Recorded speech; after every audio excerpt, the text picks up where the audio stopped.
Shalom à vous tous, peuple de Dieu, que la main de Dieu, l'Esprit de Dieu soit avec vous tous, avec nous tous. Veillons intercéder pour l'Église de France. Veillons à tout prix intercéder pour cette Église, car les menaces du diable vont jusqu'à essayer de toucher cette Église. Mes frères et sœurs, veillons prier pour le sang qui sont en France. Veillons prier beaucoup et pour les autres sangs qui doivent passer la tribulation. Mes frères et sœurs, ne lâchons pas, car notre récompense, elle vient bientôt. Le Seigneur Jésus-Christ est à la porte avec une grande récompense pour nous tous. Mon thème de ce soir est bel et bien intitulé Adam et Ève face à l'enlèvement. Ces deux personnalités face à l'enlèvement de l'Église. Adam et Ève vont-ils vivre face à l'enlèvement de l'Église, ou bien vont-ils mourir, ou bien seront-ils enlevés? Et qui sont Adam et Ève aujourd'hui et dans cette génération? J'aime ça, c'est tellement prophétique, mais je vais essayer de rendre ça trop simple afin que nous tous nous puissions tirer quelque chose de ce message. Nous sommes dans Genèse 2, 8. Nous allons lire partie par partie et essayer d'expliciter. Ici la Bible nous dit: puis l'Éternel Dieu planta un jardin en Éden, du côté de l'Orient, et il y mit l'homme qu'il avait formé. Dieu planta un jardin en Éden et qu'il nomma ce jardin jardin d'Éden. Éden en soi veut dire plaine. Plaine, c'est sur une plaine qui avait organisation de bataille dans l'époque. Ils se battaient dans de plaines où ils pouvaient se voir mieux. Les aigles aussi, ils aiment la plaine parce que dans une plaine, il y a beaucoup d'air. Dans une plaine, il y a beaucoup de vent. Ils aiment atterrir sur de plaines. La plupart des animaux, comme les lions et autres, ils aiment la plaine. La plaine, c'est des endroits auxquels il y a des herbes. C'est beau d'y vivre. Alors la plaine, en soi, c'est l'endroit auquel Dieu planta ce jardin, qui veut dire Dieu, au début, la Bible nous dit, l'Esprit de Dieu se mouvait au-dessus de la terre. Elle s'est mouvée sans trouver une plaine. Mais Dieu s'est fait une plaine en soi, en Éden. La terre était après création, il n'y avait pas de nom, mais Dieu planta un jardin en Éden, qui avait nommé cet endroit Éden. En soi, si je comprends bien, je ne me complique pas, je dis très bien ceci, que Dieu devait nommer ce jardin d'Éden parce que cela veut dire cet endroit magnifique auquel Dieu commencerait à atterrir chaque fois. Alors qu'est-ce que l'Éden? L'Éden n'est tout autre que la terre auquel nous vivons, la terre sur laquelle nous sommes, c'est ça Éden. La terre auquel nous sommes, c'est bel et bien ça Éden. Et au milieu de ce jardin, je suis dans l'œuf, l'Éternel Dieu fit pousser du sol des arbres de toute espèce, agréables à voir et bons à manger. Je m'arrête d'abord là. Dans le jardin, il y a eu beaucoup d'arbres. Beaucoup d'arbres. Souvenez-vous du Seigneur Jésus-Christ qui a dit: moi qui suis un arbre sec, on me fait ça. Que dites de vous qui sont des arbres humides? Les arbres en soi, c'est des évangélistes, c'est des messagers, qui viennent avec des messages, des religions, des religieux.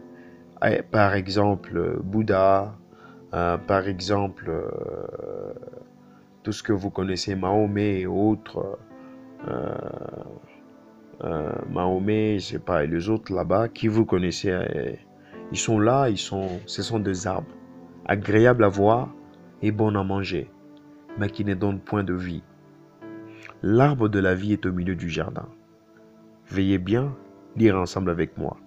Et l'arbre de la vie au milieu du jardin, j'aime ça. Et l'arbre de la vie dans 9b, la Bible nous dit, Genèse 2, 9b, elle nous dit, et l'arbre de la vie au milieu du jardin, et l'arbre de la connaissance du bien et du mal.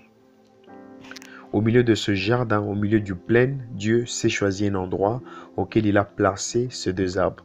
Mais en dehors de ce milieu, il y a eu beaucoup d'arbres qui sont symboles de la terre.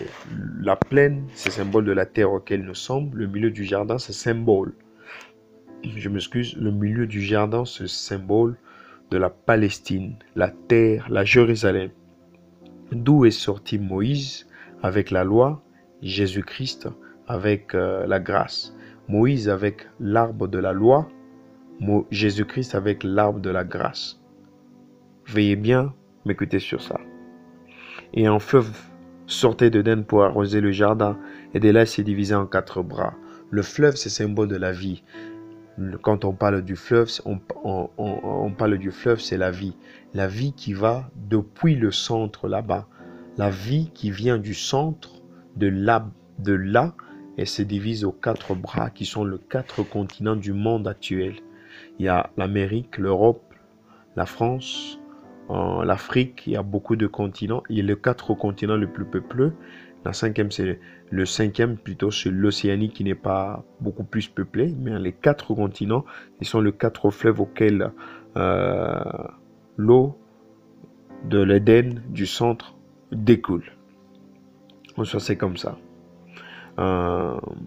Après que l'homme a été placé là-bas, l'homme qui est symbole de l'autorité, l'homme qui est symbole de la gouvernance, l'homme qui est symbole de la force, l'homme qui est symbole du soleil, l'homme qui est symbole de la politique.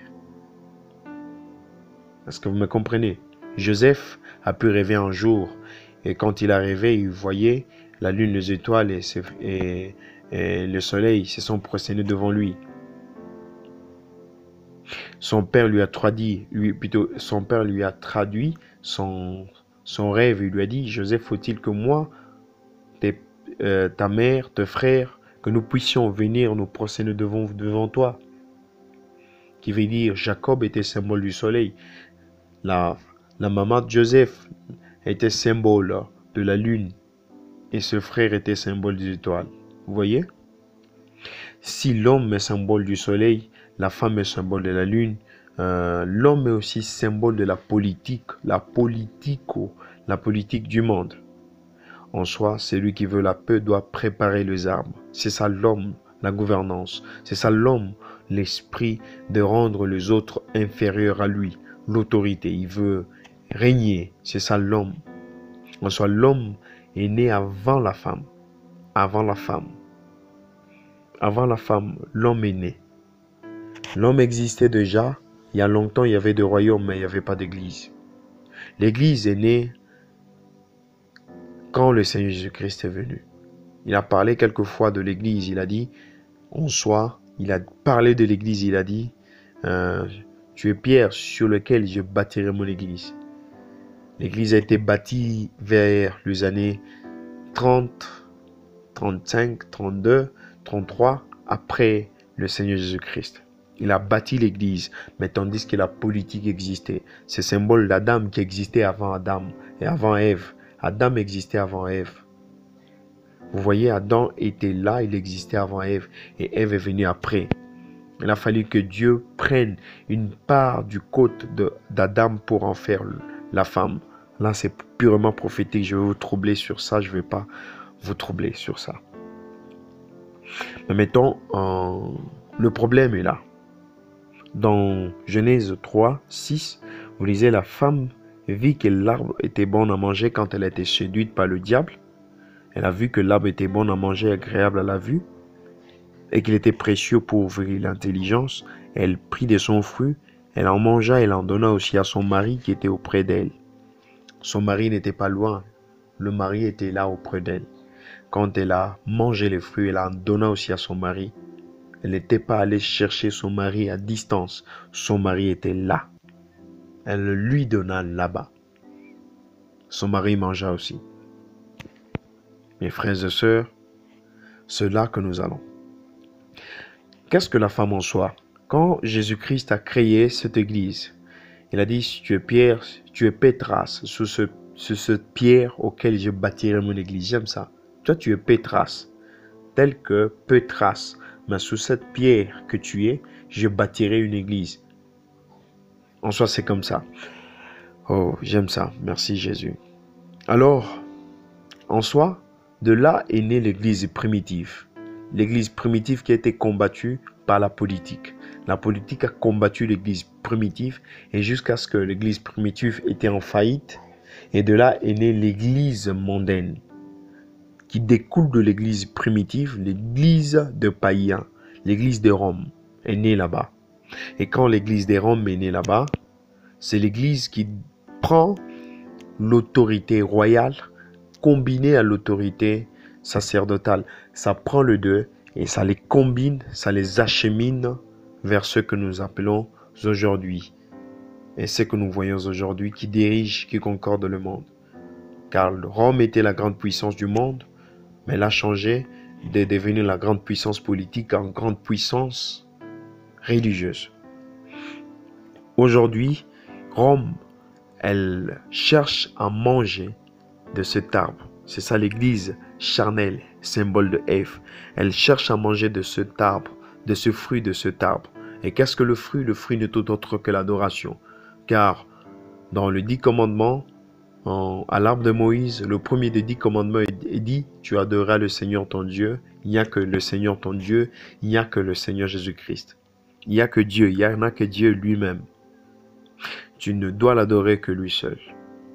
C'est ça le 10 commandements, le premier des 10 commandements. C'est ça même le premier de fruits que l'homme, que la femme est allée manger, et elle voudrait aussi aller donner à l'homme qui est auprès d'elle. Ils sont là en train de manger, séduites par le dragon et par le serpent. Le serpent n'est tout autre que l'esprit maléfique du diable qui veut séduire ces dirigeants, ces hauts dirigeants de l'Église. Le pape. Il veut être séduit par le diable. S'il ne tient pas bon, il sera séduit par le diable qui va lui pousser à ce qu'il puisse se faire adorer. Et après que le pape se fera adorer, il amènera aussi l'homme politique dans Genèse, plutôt dans Apocalypse 13, il y a deux bêtes qui s'élèvent de la mer. L'homme politique aussi d'aller se faire adorer. Et quand les deux iront se faire adorer, ce serait déjà le trépas et la fin, le millénium. Mais pendant qu'ils sont en train de vivre, dans leur laps temps, il y a ce que nous appelons l'enlèvement de l'Église. Mon frère et ma sœur, c'est réel ce que nous vous disons. L'enlèvement de l'Église est pour trop bientôt. Nous devons nous apprêter, nous préparer, car le Seigneur Jésus-Christ est à la porte. L'Église voudrait être enlevée. Si nous restons intacts et si nous restons en train de vivre tel que nous vivons, nous allons rester. L'enlèvement de l'Église face à Adam et Ève vont rester. Mais seuls les vrais chrétiens vont entrer. Malheur aux chrétiens qui seront dans la politique, malheur aux chrétiens qui seront dans le monde, car ces gens-là, ils vont rester.